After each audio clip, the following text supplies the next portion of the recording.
Pak Firman, ini kabarnya kita kan berasnya udah surplus begitu ya. Terus apakah memang surplus ini hasilnya seperti apa sehingga ada statement bahwa akan impor dari perjanjian dagang timbal balik dengan Amerika Serikat?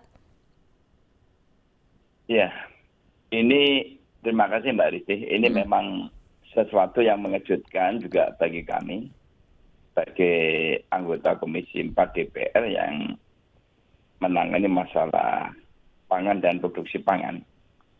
Dan memang ini kami pertanyakan dari sejak cukup lama ya tentang masalah kriteria beras khusus itu seperti apa. Karena kalau kami sebagai warga negara itu belum pernah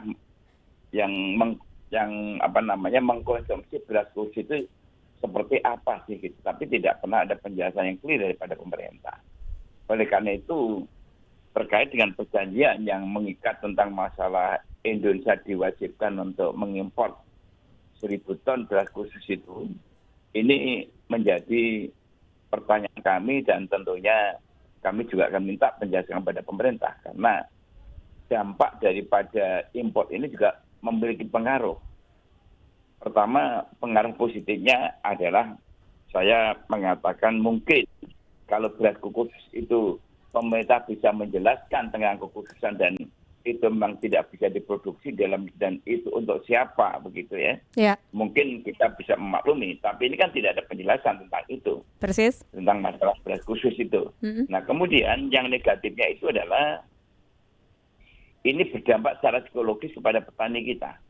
Karena otomatis dengan adanya impor beras, ini mesti akan mengalami problem di petani kita yaitu kuota serapan daripada bulog kepada petani sehingga ini ada sekian ribu ton yang mungkin itu akan diimpor dan ini kontrolnya seperti apa? Ya. Karena kami tapi ini kalau baru mau dipertanyakan oleh DPR ke pemerintah, tapi sudah jadi agreement antara Indonesia dan Amerika, ini kan akan sulit, Pak Firman. Nah, oleh karena itu, kalau biasanya dalam perjanjian atau agreement bilateral itu biasanya sesuai dengan ketentuan undang-undang itu dikonsultasikan dulu sama DPR. Bahkan DPR itu berikan draftnya. Ini kan tiba-tiba muncul gitu kan. Ya. Ini memang agak unik ini pemerintah ini. Oke, berarti kan tidak bisa lagi yang namanya kata antisipasi. Ini sudah harus tindakan apa yang bisa dilakukan, begitu bukan?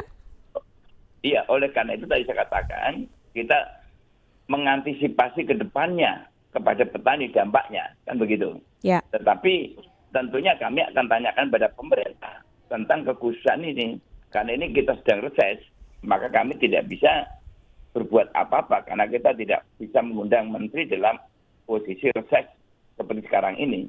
Nah, oleh karena itu semua persoalan ini harus kita tanyakan kepada pemerintah karena agreement yang namanya bilateral agreement itu mesti harus ada persetujuan DPR dan kalau nanti DPR dengan pertimbangan-pertimbangan khusus maka bisa meminta kepada pemerintah agreement dibatalkan. Kalau di Amerika kemarin kan baru 2 hari tanda tangan kemudian Mahkamah Agungnya langsung membatalkan secara menyeluruh karena memang itu bertentangan dengan kepentingan harkat hidup orang banyak di Amerika. Tentunya Indonesia juga akan melakukan hal yang sama kalau memang itu dianggap merugikan hak masyarakat, bangsa dan negara. Tentunya kami akan melakukan hal sama seperti di Amerika.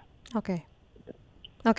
Lalu apa nih dalam waktu dekat? Karena ketika tadi ya ujuk-ujuk sudah menjadi suatu kesepakatan tersendiri, nantinya kontrolnya pun mungkin di mana? Di Bulog. Sementara kita tahu ini belum hari raya aja harga-harga sudah sangat tinggi nih Pak Firman. Ya gini, kalau kita bicara agreement, untuk international agreement kan harus ada ratifikasi. Persis. Sebelum ratifikasi tanda tangan kan tidak boleh dilaksanakan. Ya. Oleh karena itu ratifikasi nanti kan akan dibahas di DPR.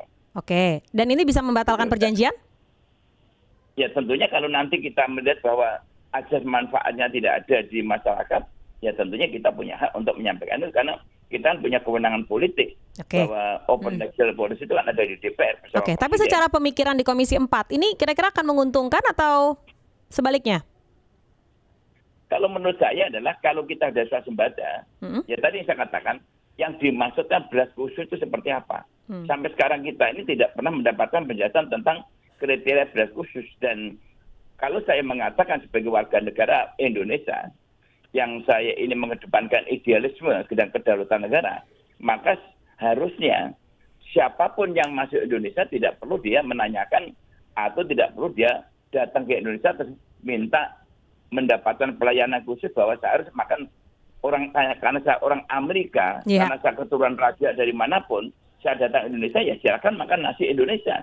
Kalau dia tidak mau makan nasi Indonesia ya mohon maaf. Karena kami pun di beberapa negara kalau kita makan apapun tidak pernah menanyakan ini bahan bakunya dari Indonesia atau dari Malaysia atau dari negara mana. Nah inilah yang harusnya ditegakkan kedaulatan negara itu di situ.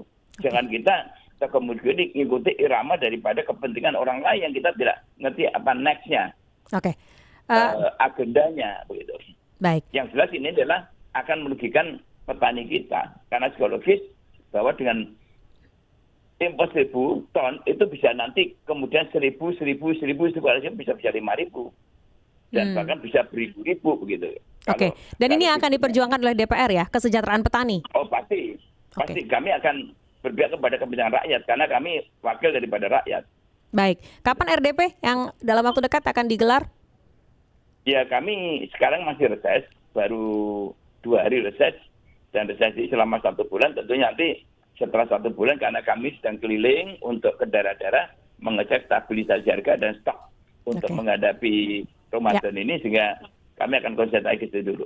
Baik kalau begitu. Pak Firman, terima kasih banyak waktunya sudah bersama Pro 3. Terima kasih, Mbak. Selamat pagi. Assalamualaikum. Salam.